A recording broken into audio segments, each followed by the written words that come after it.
Hello everyone, welcome back to my new video. আজকে আমরা দেখতে চলেছি 2016 সালে মুক্তিপ্রাপ্ত ক্যানোলা মুভির এক্সপ্লেনেশন। মুভির ডিরেক্টর হচ্ছে চ্যাং। ছোটবেলায় হারিয়ে যাওয়া একটা বাচ্চা মেয়ে, মেয়েটিকে তার দাদি অনেক খোঁজাখুঁজি করে, কিন্তু তার দাদি তাকে খুঁজে পায় না। 12 বছর পর মেয়েটি তার দাদির কাছে ফিরে আসে, তবে দাদি জানতে পারে এটা তার আসল নাতনি নয়। দাদি কি তার নাতনিটিকে ফিরে পেয়েছিল কিনা সেটাই মুভিতে দেখবো, এবং রক্ত সম্পর্ক না থাকলেও মানুষ যে কতটা আপন হতে পারে সেটাও এই মুভিতে দেখবো। তো চলুন কথা না বলে শুরু করা যাক আজকের মুভির এক্সপ্লেনেশন।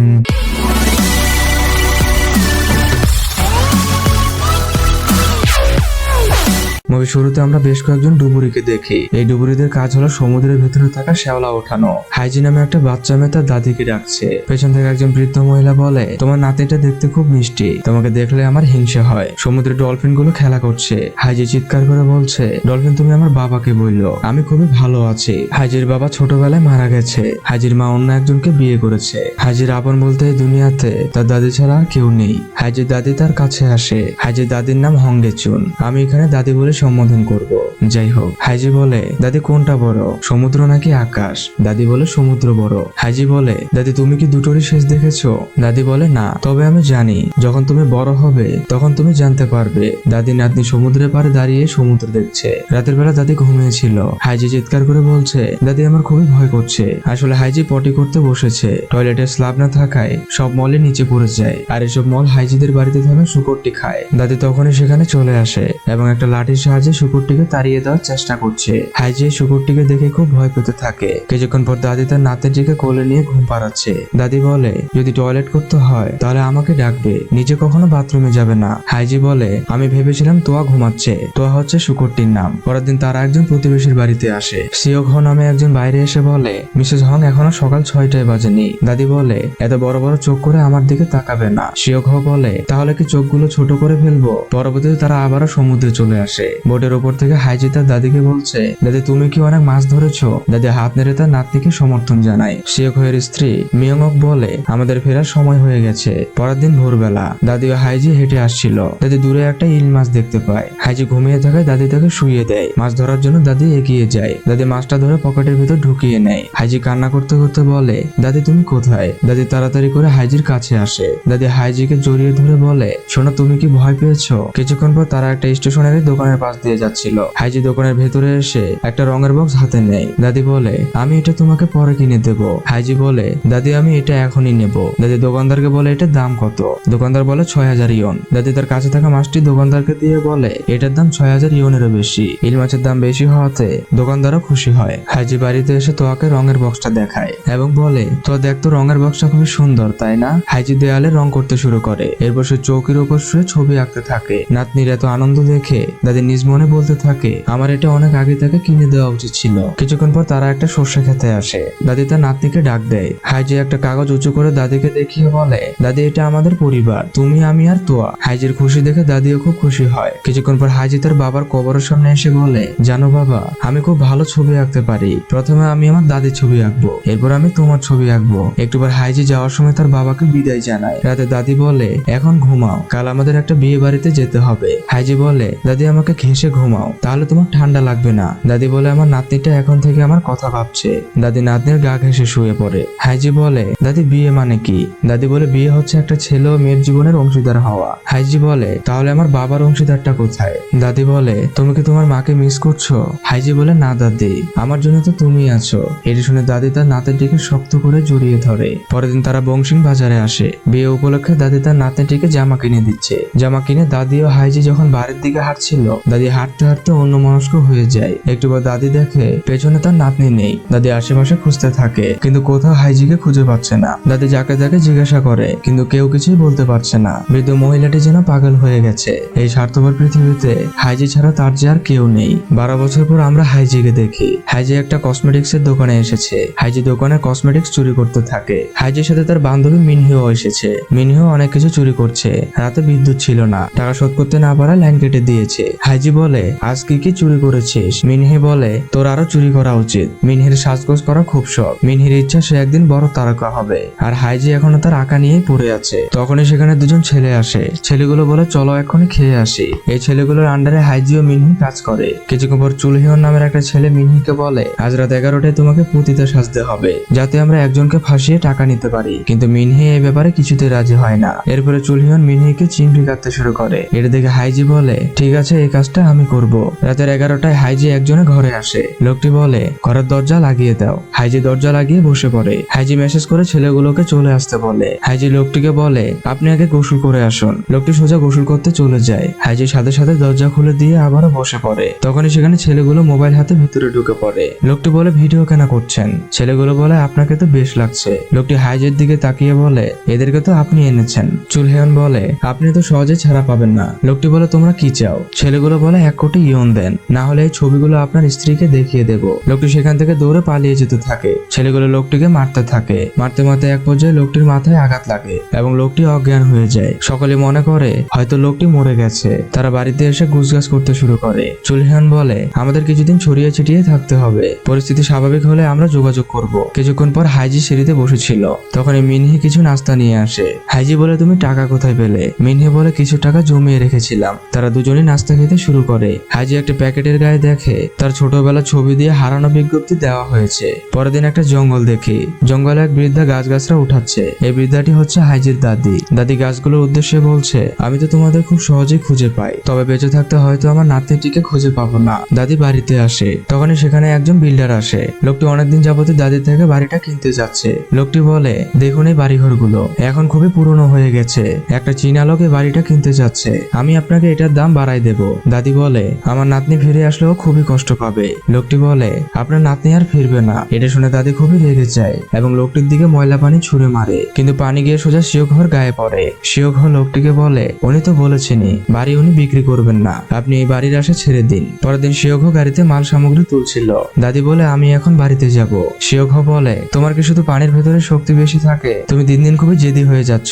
নিজের বয়সের কথাটা তো একবার ভাবো। বাড়িটা বিক্রি করে যে টাকাটা পাবে সেটা দিয়ে তুমি আরামে থাকবে। দাদি বলে, তাহলে হাইজি ফিরে এলে আমি তাকে কোথায় রাখবো? শিওঘর বলে, যে এতদিনে আসেনি সে আর আসবেও না। শিওঘর দাদির কাছে এসে বসে এবং বলে, যখন হাইজি ছোট ছিল তখন তার মা তাকে ছেড়ে পালিয়ে যায়। তার বাবা মারা গেছে। এখন হাইজি বেঁচে আছে কিনা সেটাও জানি না। দাদি বলে, আমি একজন দুর্ভাগা তাই। শিওঘর বলে, এইভাবে বলো না, আমরা তো তোমার পাশে আছি। তখন শিওঘর ফোনে পুলিশ ফোন করে। পুলিশ ফোন করে এমন কিছু বলে যেটা শুনে শিওঘর বিশ্বাসই করতে পারছে না। শিওঘর বলে, ভগবান তোমার ডাকে সাড়া দিয়েছেন। পরবর্তীতে দাদি সোজা পুলিশ স্টেশনে চলে আসে। দাদি চিৎকার করে বলতে থাকে, আমার নাতনিটা কোথায়? একজন মহিলা বলে, আপনাদের জন্য একজন অপেক্ষা করছে, আপনি তার কাছে যান। এরপর মেয়েটি বলে, এটা ডিএনএ পরীক্ষার ফর্ম, এটা এক্ষুনি পূরণ করে দিন। ওর মায়ের নাম কি পার্ক সুহি?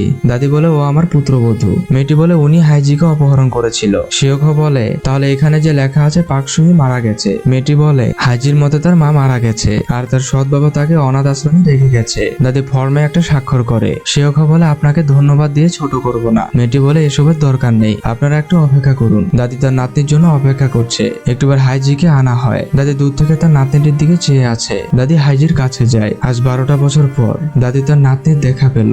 দাদি বলে, তুমি কি সত্যি হাইজি? তুমি এত বড় হয়ে গেছো, তুমি আমার খোঁজ করনি কেন? হাইজি বলে, মা বলেছিল তুমি মারা গেছো। দাদি কান্না করতে করতে বলে, তোমাকে নিশ্চয় অনেক কষ্ট করতে হয়েছে, এখন সব ঠিক হয়ে যাবে। আমি তোমাকে খুঁজে পেয়েছি, তুমি বেঁচে আছো। সকলেরই একটা ছবি তোলা হয়। বাড়িতে আজ একটা ছোটখাটো অনুষ্ঠান হবে, তাই সকলে সেটার প্রস্তুতি নিচ্ছে। হাইজি বলে, দাদি আমি সাহায্য করতে চাই। দাদি বলে, কোনো দরকার নেই, তুমি ঘরের ভেতর যাও। হাইজি ঘরে আসে। হাইজি দেখে তার দাদি তার আঁকা ছবিগুলো আগলে রেখেছে। হাইজি সেখানে রঙের বক্সটিও পায়, যেটা সে ছোটবেলায় কিনেছিল। হাইজি তার কাছে থাকা একটা রং বক্সে রেখে দেয়, যেটা সে ছোটবেলা থেকে তার সাথে করে নিয়ে বেড়াচ্ছে। তখনই দাদি সেখানে এসে বলে, এটা তুমি এখনো নিয়ে বেড়াচ্ছ? দাদি আরো বলে, আমি সেদিন তোমার হাত ছেড়ে দিয়েছিলাম, এখন থেকে আমরা একসাথে থাকবো। রাতে অনুষ্ঠান শুরু হয়। আশেপাশের প্রতিবেশীরাই এই অনুষ্ঠানে এসেছে। প্রতিবেশীরা বলছে, মিসেস হং এতদিন খুবই কষ্ট পেয়েছেন, এখন তো বোঝাই যাচ্ছে না যে তার বয়স হয়েছে। মিসেস হং এবার ভালোভাবে ঘুমাতে পারবে। শিওঘর বলে, এ তো হানের সমবয়সী, তোমরা তো একসাথেই খেলতে। আউট হাউসের কাছে যে একটা কালো সুর ছিল তার কথা কি তোমার মনে আছে? হাইজি বলে, তোয়ার কথা বলছেন? শিওঘর বলে, তোমার তোয়ার কথা মনে আছে? তখনই সেখানে সে বিল্ডার আসে এবং বলে, হাইজি এতদিন তোমার অপেক্ষায় ছিলাম, এই বাড়িটা এবার বিক্রি করে দাও। শিওঘর বলে, তুমি চুপ করো এখন, ও তো মাত্র এসেছে। হয়েছে, এখনই এসব কথা বন্ধ করুন, খাওয়া করে চলে যান। পরের দিন সকালবেলা দাদি কাজ করছিল। হাইজি ঘুম থেকে উঠে বাইরে বের হয়। দাদি বলে, চলো খাওয়া দাওয়া করে কোথাও ঘুরতে যাব। হাইজি বলে এই কাপড় পরে। পরবর্তীতে দাদি হাইজিকে নিয়ে বাজারে আসে এবং হাইজির যা যা প্রয়োজন সবকিছু তাকে কিনে দেয়। বিকেলবেলা হাইজি একাই হাঁটতে বের হয়। একটিবার হাইজি মিনহিকে ফোন করে। মিনহি বলে লোকটি মারা যায়নি, তবে সেই মোটেলের মালিক টাকা চাইছে। হাইজি বলে টাকা আবার কেন? মিনহি বলে টাকা না দিলে লোকটি পুলিশে জানাবে। চুলহিয়ন আর চুংহি তোমাকে ফাঁসানোর চেষ্টা করছে। হাইজি বলে আমার কাছে আপাতত টাকা নেই। মিনহি বলে আমাকে ফোন করো। হাইজি ফোনটা রেখে দেয়। তখনই সাইকেল নিয়ে হান আসছিল। সে দূর থেকে হাইজিকে দেখতে পায়। হাইজি শেওলার উপর দিয়ে হাঁটছিল। তখনই একজন মহিলা বলে তোমার কি চোখ নেই? তখনই হান সেখানে চলে আসে। মহিলাটি বলে হান তুমি মেয়েটিকে নিয়ে যাও। হান হাইজিকে চলে যেতে বলে। হাইজি হাঁটতে থাকে। পেছন পেছন হানও সাইকেল নিয়ে আসছে। হান বলে তুমি হাইজি? হাইজি বলে আপনি কি আমাকে চেনেন? এই শহরের সকলে তোমাকে চেনে। হাইজি বলে আমাকে বিরক্ত করা বন্ধ করে নিজের কাজে যান। হান বলে আমি তোমায় বাড়ি পৌঁছে দেই। এরপর তার সাইকেলে হাইজিকে উঠিয়েছে। কিছুক্ষণ পর তারা সমুদ্রের পাড়ে আসে। হাইজি বলে এই শব্দটা কিসের? হান বলে ডুবুরিরা বাতাসের জন্য হাঁপাচ্ছে, তোমার দাদিও এখানে আছেন। হাইজি বলে বাতাসের জন্য হাঁপাচ্ছে মানেটা কি? হান বলে ডুবুরিরা অনেকক্ষণ তাদের শ্বাস ধরে রাখতে পারে, আমরা হলে এতক্ষণ মরে যেতাম। কিছুদিন পর হাইজি স্কুলে ভর্তি হয়। স্যার হাইজিকে তার পরিচয় দিতে বলে। হাইজি বলে আমি বেশ কিছুদিন স্কুলে পড়িনি, আমায় তোমরা কোনো সমস্যায় ফেলো না। এ বলে হাইজি ব্রেঞ্চে বসে। এই ক্লাসে হানও পড়তো। হান হাইজিকে দেখে তো মহা খুশি। এদিকে দাদিও মিয়ংক কথা বলছে। মিয়ংক বলে হাইজি এখন বেশ বড় হয়ে গেছে। দাদি বলে আমি তাকে এখনো শিশু হিসেবে দেখি। মিয়ংক বলে হাইজির শিক্ষক একজন সুপরিচিত শিল্পী, তবে তাকে দেখলে সেটা বোঝাই যায় না। এদিকে আর্ট শিল্পী মিস্টার লি সকলে ক্লাস নিচ্ছেন। মিস্টার লি বলে তোমাদের যার যা ইচ্ছা তাই আঁকো। সকলে আঁকতে শুরু করে। হান দেখে হাইজি কোনো কিছু না করে চুপচাপ বসে আছে। হাইজি পেন্সিল হাতে বসে আছে। তখনই সেখানে মিস্টার লি আসে। বলে তুমি কি ফাঁকা জায়গার সৌন্দর্য প্রকাশ করছো? হাইজি বলে আমি বুঝতে পারছি না যে কি আঁকবো। লি বলে মাথায় যা আসে তাই আঁকো, এটা তো খুব একটা কঠিন কিছু নয়। হাইজি বলে আপনি কি চান আমি ক্লাস থেকে বেরিয়ে যাই? লি বলে তোমার যত সময় দরকার তোমাকে আমি দিলাম, ছবি শেষ না করা পর্যন্ত তুমি যেতে পারবে না। এরপর অনেকক্ষণ কেটে গেলেও হাইজি কিছুই আঁকতে পারেনি। ক্লাসে শুধু হাইজি একাই বসেছিল। তখন মিস্টার লি বলে তুমি আসলে খুবই অলস, যাও এখন বাড়ি চলে যাও। এটা শুনে হাইজি চলে যাচ্ছিল। তখনই তার ব্যাগটি নিচে পড়ে যায়। ব্যাগের ভেতর একটা লিপস্টিক ছিল। হাইজি সেই লিপস্টিক দিয়ে আঁকতে শুরু করে। অনেকটা সময় ধরে হাইজি আঁকতে থাকে। রাত হয়ে যায়। লি বলে তুমি এখনো যাওনি? হাইজি বলে আমার আঁকা হয়ে গেছে, এবার খুশি তো? এটা বলে হাইজি চলে আসে। বাইরে হান তখনও তার জন্য অপেক্ষা করছিল। লি দেখে হাইজি খুব সুন্দরভাবে এঁকেছে, তাও আবার লিপস্টিক দিয়ে। হাইজি রাস্তা দিয়ে হাঁটছে। হান তার পেছন পেছন আসছে। রাত হয়ে যাওয়াতে দাদি খুবই চিন্তা করছে। তখনই হাইজি বলে দাদি আমি চলে এসেছি। দাদি বলে আজ তবে অনেক পড়াশোনা করলে। কিছুক্ষণ পর তারা খাবার খেতে বসে। দাদি নিজ হাতে হাইজিকে খাবার খাইয়ে দেয়। পরের দিন সকালবেলা এলাকার সকলে মিলে ব্যায়াম করছে। দাদি মিয়ংককে বলে হাইজি নতুন বাড়িতে থাকতে পছন্দ করবে। মিয়ংক বলে তুমি সবসময় শুধু তাকে নিয়ে ভাবতে থাকো, তবে তুমি তোমার বাড়িটি সরিয়ে সেখানে একটা নতুন বাড়ি করতে পারো। দাদি বলে বাড়ি ঠিক করার মতো টাকা নেই, তবে আমি যদি বাড়িটি বিক্রি করি তাহলে প্রচুর টাকা পাবো। তখনই দাদি দেখে সমুদ্রের ঢেউ আপাতত দিচ্ছে না। দাদি সকলের উদ্দেশ্যে বলে চলো এবার কাজে যাই। সকলে ব্যায়াম ছেড়ে কাজে চলে যায়। এদিকে হাইজি ছবি আঁকার জন্য সবকিছুই নিয়ে এসেছে। মিস্টার লি বলে তুমি তো জানো না কি আঁকতে হবে, তাহলে এই টাকমাথা লোকটাকে আঁকো। হাইজি লির কথা মতো আঁকতে শুরু করে। একটু লি এসে বলে তুমি এখন তোমার বাড়ির খাতায় আঁকছো না, তোমার আঁকাটা একটু পরিবর্তন করা দরকার। এটা শুনে হাইজি চলে যাচ্ছিল। পেছন থেকে লি বলে ক্লাসে যাওয়ার থেকে এখানে অঙ্কন করাই ভালো, তবে তুমি যেতে চাইলে যাও। হাইজি আবারও ফিরে আসে। পরের দিন সে বিল্ডার দাদির কাছে এসে বলে আপনি এতদিন রাজি হননি, এখন নাতনির জন্য এত কিছু করছেন। দাদি বলে কথা না বলে কাগজ বের করো। বিল্ডার কাগজ বের করে দিলে দাদি কাগজে স্বাক্ষর করে দেয়। বিল্ডার বলে কাল সকালে আপনি টাকাটা পেয়ে যাবেন। পরবর্তীতে মিস্টার লি একটা মূর্তির উপর প্লাস্টিক জড়িয়ে দেয় এবং হাইজিকে বলে এটা আঁকতে। হাইজি বলে আমি এটা কি করে আঁকবো? লি বলে তোমাকে যেটা আঁকতে হবে সেটা হলো আলো। এই দিকে তাকাও, এখন মূর্তিটার দিকে তাকাও। যদি তুমি ভালো শিল্পী হতে চাও তাহলে ওর ছায়ার দিকে তাকাবে না, আলোতে ফোকাস করবে। কিছুক্ষণ পর হান হাইজিকে ডাক দেয়। তারা দুজনে একটা জায়গায় বসেছিল। হাইজি বলে তুমি কেন এসব করছো? হান বলে তুমি দেখতে অনেক সুন্দর এবং তোমার প্রতি আমার একটা টান অনুভব হয়। তখন মিনহি ফোন করে। ফোনটা চুলহিয়ন জোর করে নিয়ে নেয় এবং বলে তুমি এভাবে লুকিয়ে কতদিন থাকবে? এই মোটের মালিক টাকা চাচ্ছে, আশা করছি তুমি তাড়াতাড়ি টাকা নিয়ে আসবে, আর না হলে তোমার বন্ধুর জীবন ঝুঁকিতে আছে। হাইজি বলে তুমি মিনকির গায়ে একটা টোকাও দেবে না, না হলে তোমাকে মেরেই ফেলবো। চুলহিয়ন বলে আমাদের হাতে বেশি সময় নেই, যা করো তাড়াতাড়ি করো, না হলে আমি মিনহিকে বাজারে নামিয়ে দেব। হান দূর থেকে এসবই দেখছিল। এদিকে বাড়িতে একজন মহিলা এসে বলছে হাইজি খুবই অভদ্র, সে খুব ছোট ছোট পোশাক পরে। আমি জানি তুমি হাইজিকে ভালোবাসো, কিন্তু লোকে তাকে সিগারেট খেতেও দেখেছে।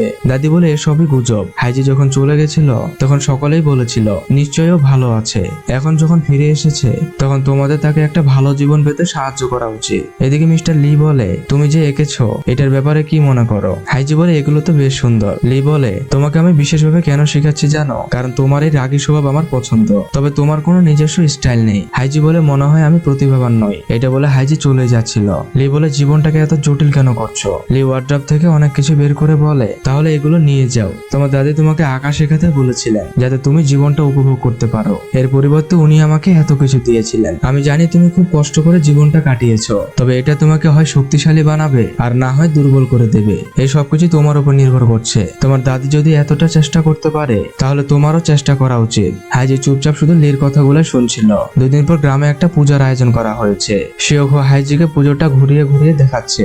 এই পুজোটা মূলত সমুদ্রকে নিয়ে। গ্রামবাসীরা মনে করে এই সমুদ্রই তাদের মনের ইচ্ছা পূরণ করে, যে কারণে প্রতি বছরই তারা এই পুজোটা করে থাকে। হাইজি সুযোগ পেয়ে সেখান থেকে সোজা বাড়িতে চলে আসে। হাইজি ঘরের ভেতর তল্লাশি চালায়। একটিবার হাইজি তার দাদির ব্যাংকের কাগজটা পায়। একদিকে দাদি হাইজির মঙ্গলের জন্য প্রার্থনা করছে, অন্যদিকে হাইজি এসেছে টাকা তুলতে। তবে হাইজি দেখে তার দাদির অ্যাকাউন্টে কোনো টাকাই নেই। কিছুক্ষণ পর দাদি বাড়িতে পুলিশ ডেকেছে। পুলিশ বলে, আপনি ভালোভাবে খুঁজেছেন? দাদি বলে, ঘরের ভেতর ভেঙে ঢোকার কোনো চিহ্ন নেই। তাহলে টাকাগুলো কই গেল?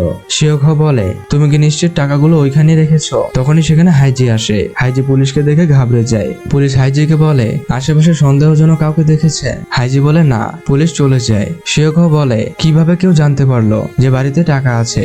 তখনই মিয়ংক ও আরেকটি মহিলা সেখানে আসে এবং বলে, টাকা কি চুরি হয়ে গেছে? শিওকো বলে, হ্যাঁ, আলমারি থেকে নাকি 1.5 মিলিয়ন ইয়ন চুরি হয়ে গেছে। তখনই মহিলাটি বলে, আপনি প্রতিবেশী ছেলেকে 1.5 মিলিয়ন ইয়ন ধার দেননি তো? আপনি তো সেটা নিজের আলমারি থেকে বের করেছিলেন। দাদি বলে, আসলেই তো, আমি তো টাকাগুলো ধার দিয়েছি।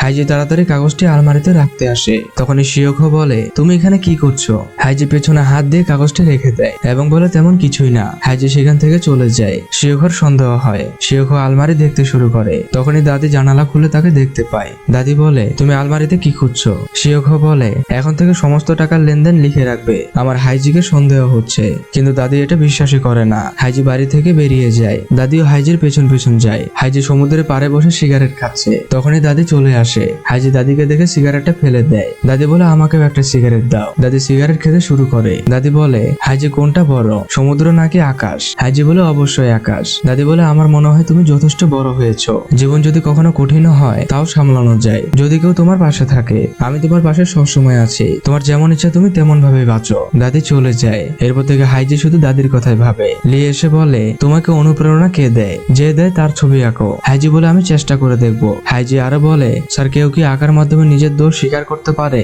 লি তেমন কিছুই বলে না। দুপুরবেলা হাইজি ছবিগুলো আঁকছিল আর দাদি রোদে শেওলাগুলো শুকোতে দিচ্ছিল। হাইজি বলে, দাদি রোদে কেন গেছো? এতে তো তোমার চামড়াটা আরো কুচকে যাবে। তুমি রোদে যাওয়ার আগে সানব্লক লাগিয়েছো? দাদি বলে, এতদিন যে বেঁচে আছি এই তো অনেক। হাইজি সানব্লক নিয়ে এসে দাদির মুখে লাগিয়ে দেয়। দাদি বলে, আমার নাতনিটা আমার যত্ন নিচ্ছে। হাইজি বলে, যখনই বাইরে যাবে তখনই এটা লাগাবে। পরবর্তীতে লি হাইজিকে প্রকৃতির মাঝে নিয়ে আসে। লি বলে, তুমি কল্পনা করো, আলো না থাকলে এই জায়গাটি অন্ধকার হয়ে থাকবে। এরপর লি হাইজিকে ভালোভাবে দেখিয়ে দেয় কোন রংটা কোথায় ব্যবহার করতে হবে। কিছুক্ষণ পর দাদি আউট হাউসে দাঁড়িয়েছিল। হাইজি দৌড়ে দাদির কাছে আসে। দাদি বলে, তুমি এখানে কি করছো? হাইজি বলে, আমার ডাইভিং এ যাওয়া উচিত, তোমার সাথে কি আমাকে নেবে? দাদি বলে, কোনোভাবেই না, তোমাকে আমি ডুবুরি হতে দেব না। হাইজি বলে, ঠিক আছে, তাহলে একবারের জন্য হলেও সমুদ্রের নিচে আমায় নিয়ে চলো। পরের দিন দাদি ও নাতনি অক্সিজেন সহ সুইমিং কস্টিউম সব পরে নেয়। দাদি বলে, তুমি আমার হাতটা ছাড়বে না। তারা দুজনই পানিতে লাফ দেয়। পানির নিচে সৌন্দর্যটুকু হাইজি ভালোভাবে উপভোগ করে। পরের দিন হাইজি একটা ছবি দিয়ে বলে, দেখুন তো কেমন হয়েছে।